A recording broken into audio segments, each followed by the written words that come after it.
Right, అది పరిస్థితి. మనం విజువల్స్లో క్లియర్గా చూస్తూ ఉన్నాం. నారా చంద్రబాబు నాయుడు స్వగృహంలో ఉండవల్లిలో కేక్ కట్ చేసి వాళ్ళంతా కూడా నందమూరి నారా ఫ్యామిలీ సెలబ్రేట్ చేసుకుంటున్న విజువల్స్ మనం చూస్తూ ఉన్నాం. మరి కాసేపట్లో పవన్ కూడా అక్కడికి చేరుకునే అవకాశం ఉన్నట్టుగా తెలుస్తోంది. సో ఎవరు ఊహించని ఫలితం వచ్చింది.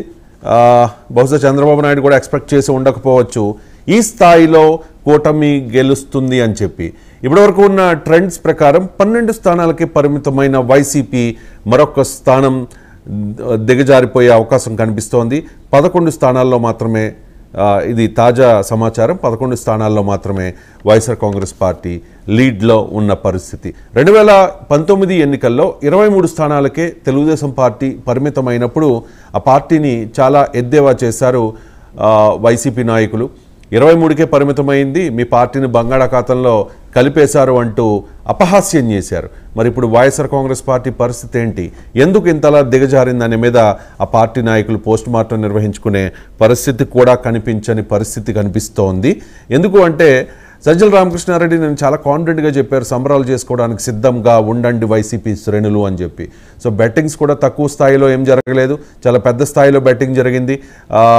కొన్ని వందల కోట్ల రూపాయలు చేతులు మారాయి. పిఠాపురంలో పవన్ కళ్యాణ్ ఓడిపోతాడంటూ కూడా ఒక వర్గం ప్రచారం చేసిన పరిస్థితి.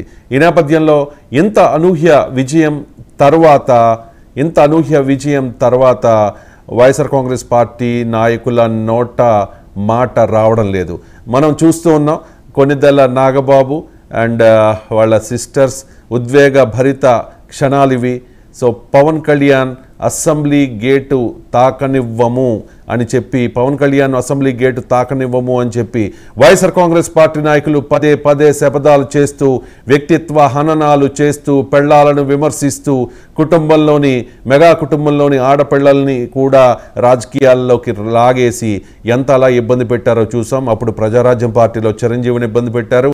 ఆ తర్వాత 2019లో కూడా రెండు పార్టీలు కూడా, తెలుగుదేశం పార్టీ అండ్ వైసీపీ కూడా ఇబ్బంది పెట్టి నానా మాటలన్న పరిస్థితి. సో అలాంటి అవమానాలన్నీ ఎదుర్కొని 10 ఏళ్ల పాటు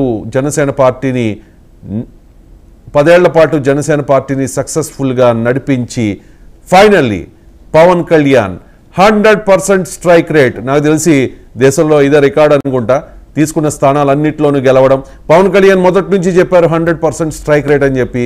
సో 21 నియోజకవర్గాల్లో జనసేన పార్టీ గెలవబోతోంది, అసెంబ్లీలో అడుగు పెట్టబోతూ ఉన్నారు. సో వెస్ట్ గోదావరి జిల్లాలో 2019 ఎన్నికల్లో మెజారిటీ స్థానాల్లో వైఎస్ఆర్ కాంగ్రెస్ పార్టీ విజయం సాధించింది.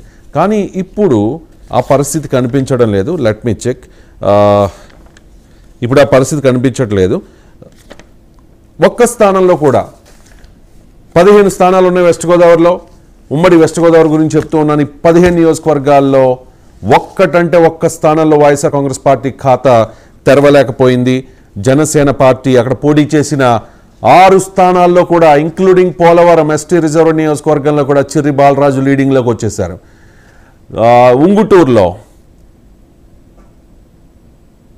తాడేపల్లిగూడెంలో, పోలవరంలో, భీమవరం,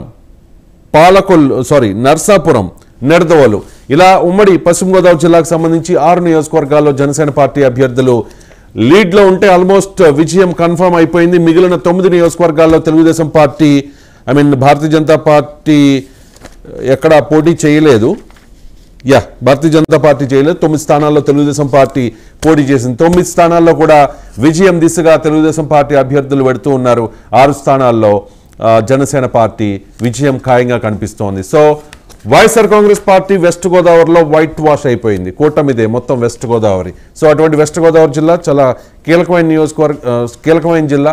ఆ జిల్లాలో ఉన్న ప్రస్తుత పరిస్థితిని, అక్కడ ఉన్న అప్డేట్స్ని అందించడానికి మా ప్రతినిధి దుర్గాప్రసాద్ లైవ్లో కనెక్ట్ అయి ఉన్నారు. దుర్గాప్రసాద్, ఏంటి ఇంకా ఫలితం తేలిపోయింది, దానిలో నో డౌట్. ఇంకా నెక్స్ట్ ఏంటంటే సెలబ్రేషన్స్. ఏంటి హడావుడి ఎలా ఉంది కూటమి అభ్యర్థుల హడావుడి?